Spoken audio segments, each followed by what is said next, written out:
Hai, coba kamu bayangin sebentar. Kamu hidup di sebuah negara yang punya lebih dari 1.300 suku bangsa, lebih dari 700 bahasa daerah, 6 agama yang diakui negara, dan ribuan kepercayaan lokal yang hidup berdampingan. Negara itu punya 17.000 pulau lebih, membentang dari Sabang sampai Merauke. Dan semua negara, satu negara, bagaimana bisa? Aku juga dulu heran. Apa yang membuat kita dengan segala perbedaan ini masih bisa menyebut diri kita satu bangsa, masih bisa duduk bareng, makan bareng, berjuang bareng. Setelah belajar, merenung, dan mengamati kehidupan di sekitarku, jawabannya selalu kembali ke satu hal. Bener banget, Pancasila. Pada kesempatan kali ini aku ingin bercerita bukan sekedar tentang teori, bukan sekedar hafalan silat 1 sampai ke 5, tapi tentang bagaimana Pancasila benar-benar hadir dalam kehidupan aku, dalam kehidupan sehari-hari. Dan karena itu aku percaya ini tuh adalah kunci masa depan Indonesia. Untuk memahami Pancasila, kita perlu kembali dulu ke masa lalu, ke tahun 1945, ketika Indonesia baru saja berdiri di ambang kemerdekaan. Para pendiri bangsa kita dihadapkan pada satu pertanyaan besar yang tidak mudah. Atas dasar apa negara ini akan berdiri? Bukan pertanyaan sederhana, karena Indonesia bukan negara yang homogen. Ia bukan negara dengan satu agama, satu suku, atau satu budaya. Maka tidak bisa fondasi negara ini dibangun atas kepentingan satu golongan saja. Pada tanggal 1 Juni 1945, Soekarno berdiri di hadapan sidang PKI dan menyampaikan pidato yang kemudian kita kenal sebagai lahirnya Pancasila. Ia menawarkan 5 prinsip dasar, bukan hasil copy-paste dari ideologi negara lain, tapi digali dari nilai-nilai luhur yang sudah hidup di bumi Nusantara sejak berabad-abad. Tapi perjalanannya tidak langsung mulus. Ada perbedaan panjang, ada kelompok yang ingin negara ini berdiri di atas satu negara tertentu, di atas satu agama tertentu, ada yang ingin mengadopsi sistem liberal ala barat, ada yang ingin sosialisme, dan di tengah semua itu lahirlah sebuah kompromi agung yang mencerminkan kebijaksanaan bangsa, Pancasila. Setiap silanya dipilih bukan secara sembarangan, ketuhanan karena bangsa ini adalah bangsa yang religius, kemanusiaan karena penjajahan telah mengajarkan betapa manusia harus dihargai martabatnya, persatuan karena tanpa itu kita hanya seperihan yang mudah dipecah, kerakyatan karena demokrasi adalah jalan yang dipilih, dan keadilan sosial karena kemerdekaan harus dirasakan oleh seluruh rakyat, bukan hanya segelintir orang. Itulah Pancasila, bukan warisan yang jatuh dari langit, tapi hasil perjuangan, perdebatan, dan kesepakatan para putra-putri terbaik bangsa. Sekarang aku mau jujur, atau mungkin aku mau cerita tentang satu hal. Dulu waktu SMA aku hafal Pancasila, aku bisa sebutkan kelima silanya dengan lancar. Tapi aku mau nanya, emang ada orang yang gak bisa menyebutkan kelima Pancasila? Tapi kalau ditanya apa maknanya buat hidupmu, aku diam, karena jujur aja aku memang gak ngerti. Asalnya Pancasila itu jauh, sesuatu yang ada di buku pelajaran, di upacara bendera, di ruang sidang DPR itu tidak di kehidupan nyata. Sampai suatu hari aku masuk kuliah dan bertemu teman-teman dari seluruh Indonesia. Ada yang dari Bandung, ada yang dari Jakarta, ada dari Aceh, dari luar Jawa, Kalimantan. Berbeda agama, berbeda cara berbicara, berbeda kebiasaan makan, bahkan pendapat pun kita sering berbeda. Disitulah aku sadar Pancasila sudah hidup jauh sebelum aku menyadarinya. Sila ketiga, persatuan Indonesia.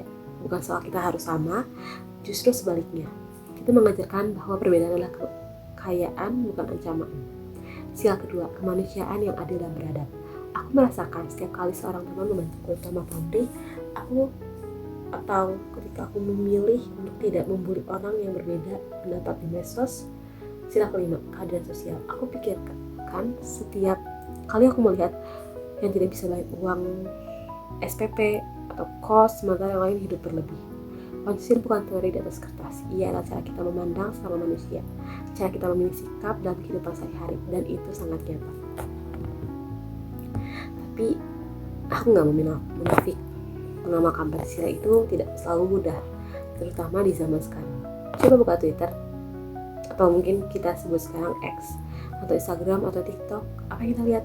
Hoax menyebar dalam hitungan detik, di mana-mana orang saling menyerang di komen cuman karena beda pilihan politik, ujaran kebencian atas nama agama atau suku masih ada. Bahkan kadang diskusi akademik pun bisa berubah jadi sering hujat.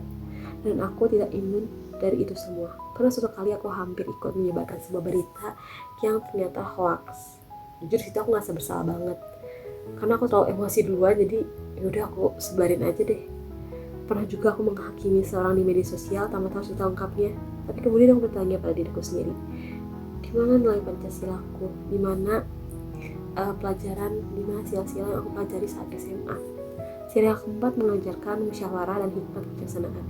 Itu artinya aku harus berpikir dulu sebelum bertindak, menelaah dulu sebelum menyebarkan, mendengar dulu sebelum menghakimi. Sebagai mahasiswa, aku malah memilih untuk aktif menjadi agen perubahan kecil sekitarku. Aktif di organisasi di tempat kerja aku berada, atau mungkin aku mengikuti gotong royong dan berpartisipasi dalam kegiatan sosial yang membantu sesama.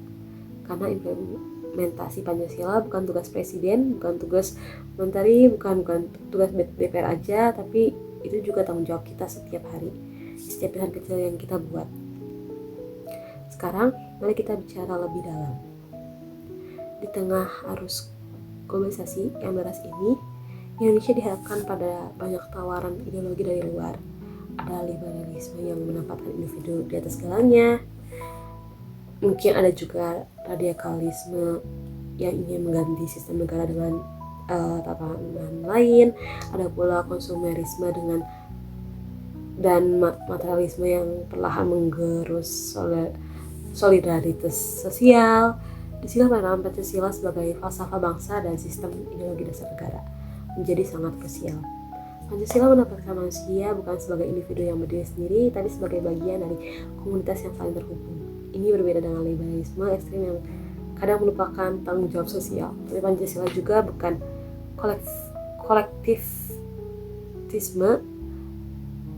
kolektivisme buta yang mengorbankan hak individu demi kepentingan garis semata. Ia menjaga keseimbangan antara hak dan kewajiban, antara kebebasan dan tanggung jawab. Sebagai dasar negara, seluruh peraturan perundang-undangan di Indonesia harus bersumber dan tidak boleh bertentangan dengan Pancasila. Ia adalah norma dasar yang menjadi puncak dari piramida hukum kita. Dan yang paling aku kagumi, Pancasila bersifat terbuka. Itu yang aku suka. Ia tuh gak kaku, gak menutup diri dari perkembangan zaman. Yang lainnya juga bisa diinterpretasikan sesuai konteks, namun esensinya tetap sama: ketuhanan, kemanusiaan, persatuan, demokrasi, dan keadilan. Itulah mengapa Pancasila bukan ideologi yang usang, ia adalah ideologi yang terus hidup dan relevan, justru karena ia lahir dari jiwa bangsa itu sendiri. Karena kita udah perjalanan panjang dari sejarah lahirnya Pancasila, nilai dalam kehidupan sehari-hari, tantangan mengamalkan, sampai perannya sebagai fondasi negara, dan sekarang aku ingin bicara dari hati. Aku adalah bagian dari generasi yang akan mewarisi Indonesia, generasi yang akan menghadapi tantangan yang mungkin belum pernah dibayangkan para pendiri bangsa.